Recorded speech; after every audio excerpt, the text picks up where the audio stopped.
The rejection email arrived while I was having lunch with my stepmother, Diana. Her perfectly timed smirk told me she'd been waiting for this moment.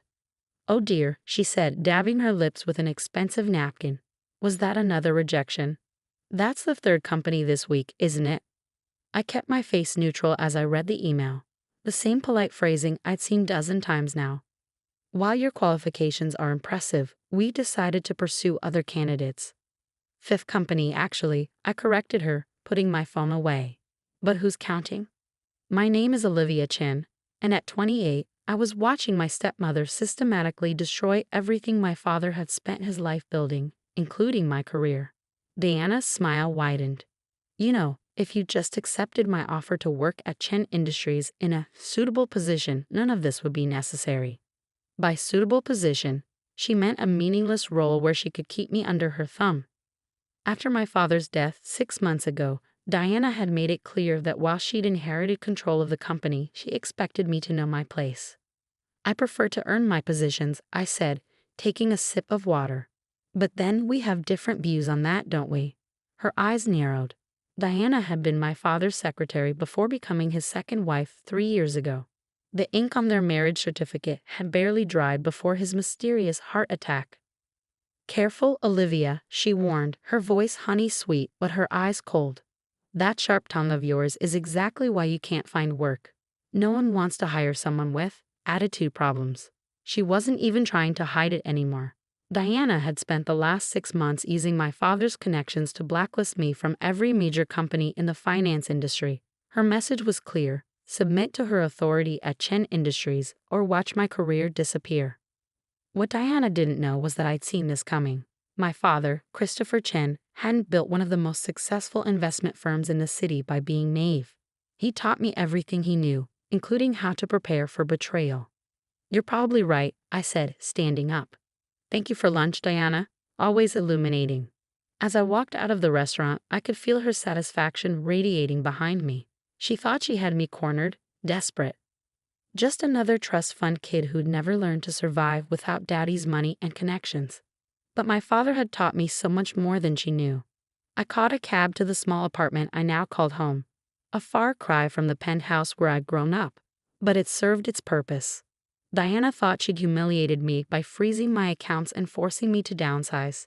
She didn't realize I'd chosen this place specifically for its proximity to the city's financial district. Inside, I went straight to my home office, a converted walk-in closet with a desk, laptop, and walls covered in financial data. This was where I'd spent the last 6 months, watching Diana's every move at Chen Industries. My phone buzzed, a text from Marcus, my father's former head of security. She bought it. Board meeting scheduled for Friday. I smiled, thinking about the seeds I'd been carefully planting. Anonymous tips to board members about questionable transfers. Whispers about Diana's rapid changes to company policy. Questions about the unusual circumstances of my father's death. Diana was smart, but she'd made one crucial mistake. She thought my father had taught me about finance only in the office, during business hours. She didn't know about our late-night strategy sessions, the weekends spent discussing market psychology, the lessons learned over chess games and dim sum. Most importantly, she didn't know about Project Phoenix. I opened my laptop and pulled up a secure folder. Inside were documents my father had prepared in the months before his death. Evidence of Diana's manipulation, records of her secret accounts, proof that she'd been selling company secrets to competitors. But the real treasure was a series of shell companies he'd helped me set up years ago. On paper, they were small investment firms spread across different countries. In reality, they were a network designed to acquire controlling interests in key companies without drawing attention.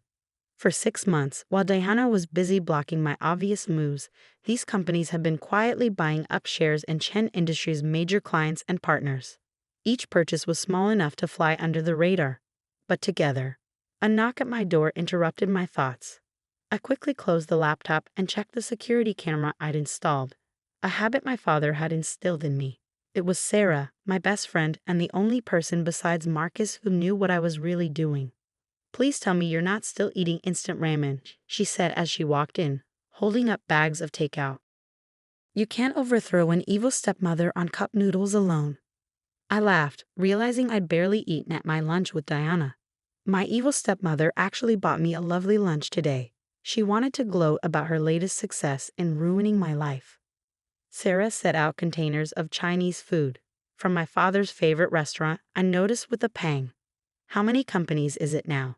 Lost count, I said, grabbing chopsticks. But it doesn't matter. Everything's ready for Friday. She paused, a dumpling halfway to her mouth. You're sure about this? Once you make your move, there's no going back. I thought about Diana's smug smile, about the way she'd warmed her way into my father's life and then systematically taken everything he'd built. I thought about the questions the police had dismissed about his death, about the medical reports that didn't quite add up. I'm sure, I said firmly. Dad didn't just teach me about business, Sarah. He taught me about justice, about protecting what matters. She nodded, understanding in her eyes. Sarah had known my father since we were kids in boarding school together. She'd seen firsthand how he balanced fierce business acumen with genuine compassion. Tell me the plan again, she said, settling onto my small couch. I want to make sure we haven't missed anything. I pulled out my laptop and brought up a complex diagram of company relationships. It starts with Western Capital. Western Capital was Diana's pride and joy, her first major acquisition as CEO of Chen Industries. She pushed the deal through over objections from the board, claiming it would diversify our portfolio. What she didn't know was that Western Capital was already compromised. Through my shell companies, I controlled enough of their debt to force a restructuring.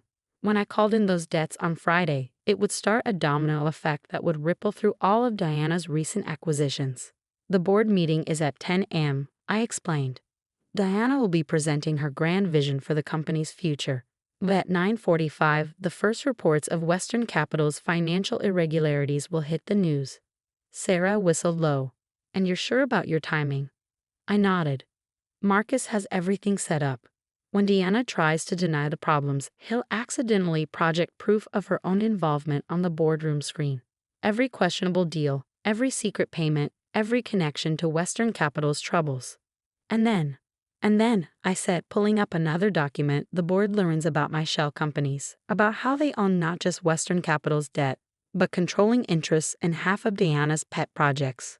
They'll realize that while she was busy playing CEO, someone else was quietly becoming kingmaker.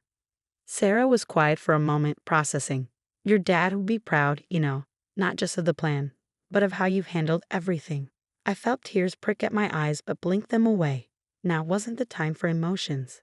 Sometimes I wonder if he knew about Diana, about what she was planning. The way he prepared me taught me to look beyond the obvious. Of course he knew, Sarah said softly. Your dad didn't trust easily, especially after your mom died. He must have seen something in Diana that worried him. I thought about the last conversation I'd had with my father just days before his death. We'd been in his office late at night, playing chess like we always did. Remember, Olivia, he'd said, moving his knight into position. The most dangerous moves often look like mistakes to your opponent. Let them think they've won, and they'll never see the real threat until it's too late. At the time, I thought he was just teaching me chess strategy. Now I wondered if he'd been preparing me for exactly this moment. A notification popped up on my laptop, another email from a company rejecting my application. But this time, instead of frustration, I felt only determination. Diana thought she was winning, thought she'd stripped me of everything that mattered. She didn't understand that my father's real legacy wasn't his money or his company. It was everything he'd taught me about patience, strategy, and justice. Friday was coming, and with it a lesson Diana would never forget. Friday morning dawned clear and cold. I stood in front of my mirror, adjusting the suit I hadn't worn since my father's funeral. Today it felt like armor. My phone buzzed with a text from Marcus. Everything's in place. Board members arriving early. She suspects nothing. I took one last look around my small apartment, at the financial charts covering the walls, the empty takeout containers from late-night planning sessions, the chess set positioned exactly as my father had left it in our last game. After today, everything would change. The cab ride to Chen Industries felt surreal. The last time I entered the building had been the day Diana had security escort me out, making a show of revoking my access. Now I walked through the lobby openly, head held high. Ms. Chen. The security guard looked uncertain. I'm not sure you're allowed. She's with me. Marcus appeared, badge already out. Board's special request. In the elevator, Marcus briefed me quietly. Diana's been in her office since dawn, preparing for her presentation. She's got the whole board convinced Western Capital is about to announce record profits. I checked my watch, 9:15 a.m. Has Ace set up the projector like we discussed? He nodded, a grim smile on his face. Everything's ready, though I still think you should have let me look deeper into your father's death. One battle at a time, I said as the elevator doors opened. Today is about the company. Justice for Dad. That's next. The boardroom was filling up when we arrived. I recognized most of the faces, people who'd known me since childhood, who'd watched me learn the business from my father. A few nodded slightly, others looked away uncomfortably. Diana swept in at 9:30, immaculate in an expensive suit, her confidence radiating. She faltered slightly when she saw me but recovered quickly. "Olivia, darling," she said loudly. "How unexpected. The board meeting is private." Actually, Robert Chen, my father's oldest friend and head of the board, interrupted.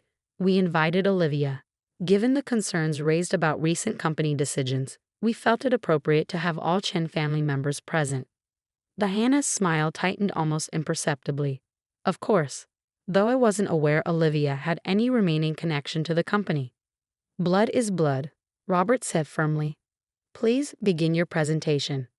As Diana launched into her carefully prepared speech about growth metrics and strategic acquisitions, I watched the clock. 9:40, 9:42. At exactly 9:45, phones around the room began buzzing. Board members glanced down, faces growing concerned. "Is something wrong?" Diana asked, noticing the distraction. Robert cleared his throat. "Diana, we're seeing some disturbing news about Western Capital. Something about hidden debts and irregular trading patterns." "Impossible," Diana said smoothly. "I personally oversaw the acquisition. Their financials are solid." "Are they?" I spoke for the first time, nodding to Marcus. The projector screen behind Diana suddenly filled with documents, internal memos, bank transfers, encrypted emails between Diana and Western Capital's CEO. "What is this?" she demanded, spinning around. "The truth," I said, standing up. "About Western Capital. About how you've been selling company secrets. About everything." For the next 30 minutes, I laid out my evidence. How Diana had orchestrated the Western Capital deal to hide her own illegal activities. How she'd been systematically weakening Chin Industries while strengthening her personal position. "This is nonsense," she sputtered. "You're just a bitter child who couldn't handle losing Daddy's company." Speaking of my father, I said quietly, "Should we discuss the irregularities in his medical reports? The missing security footage from the night he died? Or should we focus on how my shell companies now control most of your recent acquisitions?" The color drained from her face. "Shell companies? What shell companies?" I pulled up another document showing the complex network of companies I built. "Did you really think my father only taught me what you saw in the office? Every time you blocked me from a job, these companies bought more shares. Every time you flaunted your power, you were actually helping me gain control." The boardroom erupted in chaos. Board members demanded explanations. Diana tried to deny everything, but the evidence was overwhelming. "Mrs. Chen," Robert said heavily, "in light of these revelations, the board is calling for an immediate vote of no confidence." "You can't do this," she hissed. "I'm Christopher's widow. And I'm his daughter," I cut in. "The daughter he spent years preparing for exactly this moment. Check your contracts, Diana. Really check them. Those shell companies don't just own shares in our partners. They own controlling interest in your personal holding companies too." She staggered slightly, realization dawning. "The offshore accounts, all traced back to you. The SEC will be particularly interested in those." The next few hours passed in a blur of lawyers, statements, and signatures. Diana was removed as CEO, pending criminal investigation. The board appointed me interim chief executive, with Robert as special advisor. By sunset, I was sitting in my father's old office, my office now, looking out over the sea. The chess set he kept on his desk was exactly as I remembered it. Sarah found me there, 2 glasses of champagne in hand. "Your dad would be popping champagne right now," she said, handing me one. His daughter, not just beating them at their own game, but creating a whole new one. I smiled, thinking of all his lessons. The game's not over yet. There's still the question of his death. One battle at a time, remember? She clinked her glass against mine. Today was about taking back what's yours. Tomorrow we get justice. A knock at the door interrupted us. Marcus, with a stack of files. Found these in Diana's personal safe, he said. Thought you might be interested. The files contained everything. Proof of Diana's long game, her manipulation of my father, and most importantly, evidence of what really happened the night he died. Well, Sarah said, looking at the files. Looks like tomorrow came early. I picked up the queen from my father's chess set, remembering his words about letting opponents think they'd won. Diana had thought she was playing chess while I was playing checkers. She never realized we were playing an entirely different game. You know what Dad always said about chess, I told Sarah, setting the queen back in its place. The queen might seem like the most powerful piece, but it's how you use your pawns that really wins the game. As if in answer, my phone buzzed with a news alert. Chen Industries stock soars under new leadership. Former CEO faces criminal charges. I looked around the office, at my father's books still lining the walls, his favorite painting hanging behind the desk, the city lights twinkling beyond the windows. Diana had tried to erase every trace of him, but his real legacy was never in these things. It was in the lessons he taught me, the strength he'd helped me find. Tomorrow would bring new challenges. There would be companies to rebuild, partnerships to restore, and yes, justice to pursue for my father's death. But tonight, sitting in his chair, I felt at peace for the first time since losing him. To Dad, I said, raising my glass. To Dad, Sarah echoed. And to the daughter who proved that the smartest player isn't always the one making the most noise. Outside my office, Chen Industries hummed with renewed energy. Employees who'd been afraid under Diana's leadership walked taller now. The fear was gone, replaced by hope. I picked up my father's favorite pen, the one he used to sign every major deal, and began writing out my plans for the company's future. There would be changes, but not like Diana's slash-and-burn approach. These would be strategic, thoughtful, built on the foundation my father had created. The sun had set completely now, leaving the office lit only by the city's glow. In this light, I could almost imagine my father sitting across from me, that proud smile on his face, setting up another chess game. Your move, Diana, I whispered to the empty room. Your move.